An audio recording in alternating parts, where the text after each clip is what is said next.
Assalamualaikum warahmatullahi wabarakatuh. Saya Yulia Setiapuasari, mahasiswi program studi Sarjana Terapan Kebidanan, Sekolah Tinggi Ilmu Kesehatan Mitra Ria Wisada Jakarta. Saat ini saya akan menjelaskan tentang persiapan dan perencanaan kehamilan terkait dengan remaja. Yang pertama adalah pengertiannya. Pengertian dari kehamilan adalah masa dimulainya saat konsepsi sampai lahirnya janin. Lamanya kehamilan normal 280 hari atau 9 bulan 7 hari atau 40 minggu. Kehamilan remaja adalah kehamilan yang terjadi pada remaja yang berumur di bawah 17 tahun. Kehamilan remaja merupakan masalah sosial masyarakat dan masalah dalam bidang obstetrik. Pernikahan usia muda adalah pernikahan yang dilakukan di bawah usia 20 tahun. Kemudian pengertian dari perencanaan kehamilan. Perencanaan kehamilan merupakan perencanaan berkeluarga yang optimal melalui perencanaan kehamilan yang aman, sehat, dan diinginkan.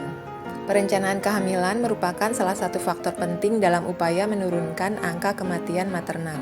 Menjaga jarak kehamilan tidak hanya menyelamatkan ibu dan bayi dari sisi kesehatan, namun juga memperbaiki kualitas hubungan psikologi keluarga.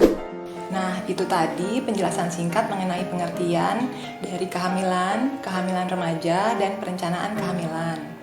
Selanjutnya, apa saja sih yang harus dipersiapkan dalam merencanakan kehamilan? Berikut hal-hal yang perlu dipersiapkan dalam merencanakan kehamilan. 1. Kesiapan aspek psikologis. Apabila memutuskan untuk hamil, sebaiknya mulai menjalani konseling prahamil. Tujuan dari konseling prahamil ini akan mempersiapkan calon ibu beserta calon ayah dan untuk menyiapkan kehamilan yang sehat sehingga bisa menghindari hal-hal yang tidak diinginkan. 2. Kesiapan fisik. Mulai menata pola hidup sehat, mencapai berat badan ideal, menjaga pola makan, olahraga secara teratur, menghilangkan kebiasaan buruk seperti merokok, minum minuman beralkohol, serta mengkonsumsi kafein. 3. Kesiapan finansial. Persiapan finansial bagi ibu yang akan merencanakan kehamilan merupakan suatu kebutuhan yang mutlak, yang harus disiapkan untuk mencukupi kebutuhan selama kehamilan berlangsung sampai persalinan. 4. Persiapan pengetahuan. Dalam merencanakan kehamilan yang sehat dan aman, maka setiap pasangan suami istri harus mengetahui hal-hal yang berpengaruh dalam perencanaan kehamilan atau dalam masa kehamilan. 5. Kesiapan aspek usia.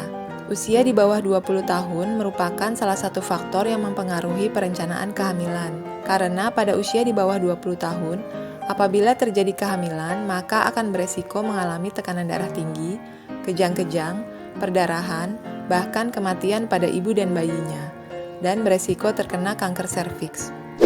Ternyata banyak juga ya yang harus dipersiapkan dalam merencanakan kehamilan. Kenapa kehamilan harus dipersiapkan, terutama untuk remaja? Karena untuk mempersiapkan remaja menjadi orang dewasa yang sehat, produktif, serta terbebas dari berbagai gangguan kesehatan yang dapat menghambat kemampuan menjalani kehidupan reproduksi secara sehat. Sehingga nanti di saat usia 20-an, kebutuhan gizinya dan kondisi reproduksinya sudah mendukung untuk kehamilan. Lalu, kalau terjadi kehamilan pada usia remaja bagaimana? Pastinya akan ada resiko tinggi dan dampaknya. Resiko tinggi kehamilan usia kurang dari 20 tahun.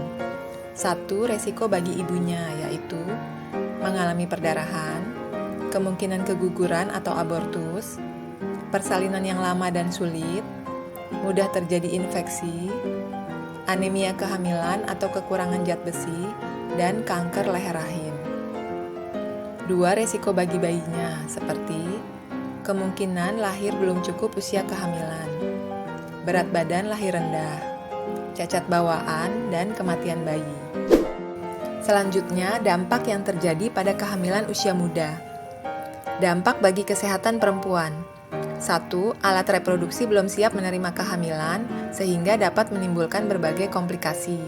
2. Kehamilan dini dan kurang terpenuhinya gizi bagi dirinya sendiri. 3. Resiko anemia dan meningkatnya angka kejadian depresi. 4. Beresiko pada kematian usia dini.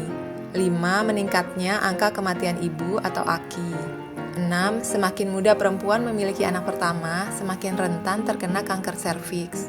7. Risiko terkena penyakit menular seksual.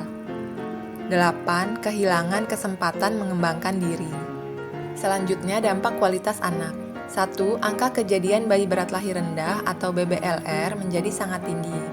2. Bayi-bayi yang dilahirkan dari ibu yang berusia di bawah 19 tahun rata-rata lebih kecil, dan bayi dengan BBLR memiliki kemungkinan lebih tinggi untuk meninggal. Yang terakhir, dampak keharmonisan keluarga dan perceraian.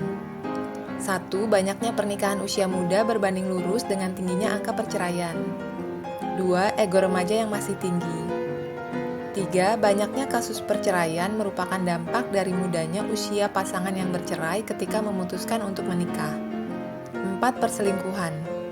5. Ketidakcocokan hubungan dengan orang tua maupun mertua. 6. Psikologis yang belum matang sehingga cenderung labil dan emosional. 7. Kurang mampu untuk bersosialisasi dan beradaptasi. Demikian penjelasan dari saya, semoga dapat bermanfaat. Wassalamualaikum warahmatullahi wabarakatuh.